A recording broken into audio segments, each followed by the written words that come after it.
দেশের টেলিভিশন জগতের সাহসী পদচারণায় নতুন দিগন্ত উন্মোচন করা ২১শে টেলিভিশন ২৬ বছরের পথ চলা অতিক্রম করে পদার্পণ করেছে ২৭তম বছরে। এই গৌরবময় মুহূর্তকে ঘিরে নীলফামারী প্রেস ক্লাবে আয়োজন করা হয় ব্যতিক্রমধর্মী এক উৎসব। সাংবাদিকদের প্রাণকেন্দ্র এই প্রেস ক্লাব যেন পরিণত হয় মিলন মেলায়। বর্ণিল আলপনা আর নান্দনিক সাজসজ্জায় পুরো প্রাঙ্গণ পায় উৎসবের নতুন রূপ। গণমাধ্যমের প্রতি ভালোবাসা আর দায়বদ্ধতার এক অনন্য প্রকাশ দেখা যায় আয়োজনে। প্রেস ক্লাবের সদস্যদের পাশাপাশি তাদের পরিবার পরিজনের সরব উপস্থিতিতে প্রাণ ফিরে পায় অনুষ্ঠানস্থল। বাঙালির ঐতিহ্যবাহী পোশাকে সজ্জিত নারী, পুরুষ আর শিশুদের হাসিমুখ যেন উৎসবকে আরও প্রাণবন্ত করে তোলে।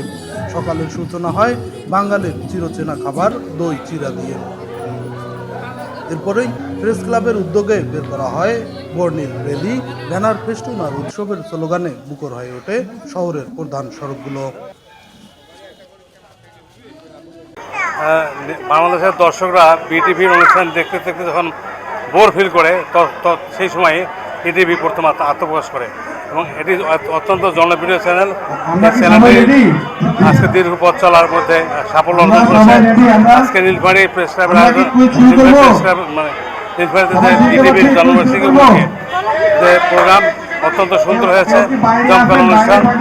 ২১শে টেলিভিশন হচ্ছে টেলিভিশন সাংবাদিকতার পথিকৃত বলবো আমি, কারণ সাংবাদিকতা শিখিয়েছে ২১শে টেলিভিশন। যেই প্রথম যে স্যাটেলাইট টেলিভিশন, এটা যখন স্যাটেলাইট সম্প্রচারে আসলে তখন কিন্তু সাংবাদিকতার যে গতানুগতিক ধারা সেটি কিন্তু ২১শে টেলিভিশনের মাধ্যমে কিন্তু সেটি আসলে পরিবর্তিত হয়েছে। আমরা দেখেছি যে এই বর্তমানে সাংবাদিকতা যারা লিড করছেন তারা কিন্তু অধিকাংশই ২১শে টেলিভিশন থেকে এখানে এসেছে। আসলে এখনও ২১শে টেলিভিশন তাদের কোয়ালিটি ধরে রেখেছে। ২১শে টেলিভিশনের সংবাদ আমি নিয়মিত দেখি, তাদের বস্তুনিষ্ঠ সংবাদ। তারা আসলে সাধারণ মানুষের কথা বলে, তারা দেশের স্বার্থ নিয়ে কাজ করে। আমার ২১শে টেলিভিশনের কাছে চাওয়া থাকবে যে এখানে তৃণমূল পর্যায়ের মানুষের যে আশা আকাঙ্ক্ষা বা চাওয়া, আসলে তাদের সেই বাস্তবায়নটা আপনার বাস্তবায়নের জন্য আর কি ২১শে টেলিভিশন যেন কাজ করে, বঞ্চিত মানুষের পাশে থেকে তাদের কথা তুলে ধরে। আজকে ২১শে টেলিভিশনের আজকে ২৭তম প্রতিষ্ঠাবার্ষিকী, এখানে আমি একজন সংবাদকর্মী হিসাবে আমার এই চাওয়া থাকবে। শুভকামনা ২১শে টেলিভিশনের জন্য, শুভকামনা সবার জন্য। ২১শে টেলিভিশন আজ থেকে ২৭ বর্ষ পূর্তি, মানে ২৭ বর্ষে পদার্পণ করলো। আমরা আনন্দিত যে আজকের এই জন্মদিনটা অন্তত আমাদের নববর্ষের সঙ্গে মিলে গেছে। সেই জন্য দুই আনন্দই একখানে হয়ে বেশ একটা আনন্দঘন পরিবেশ। বাচ্চারা, আমাদের বাসার লোকজন সবাই এখানে যোগদান করছে। ২১শে টেলিভিশনের কাছে প্রত্যাশা যে তারা আগে যে তাদের যে নিউজগুলো পরিবেশন করতো, এই নিউজের মানটা একটু বাড়াতে হবে।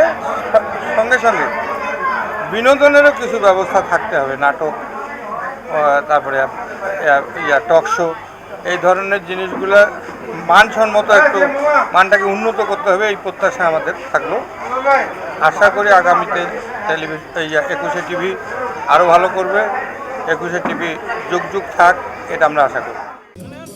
এদিকে দিনটির অন্যতম আকর্ষণ ছিল কেক কাটা পর্ব। নীলফামারী প্রেস ক্লাব চত্বরে সকলের অংশগ্রহণে উৎসব মুখর পরিবেশে কেক কাটা হয়। করতালি, হাসি আর শুভেচ্ছা বিনিময়ে মুহূর্তটি হয়ে ওঠে আনন্দঘন।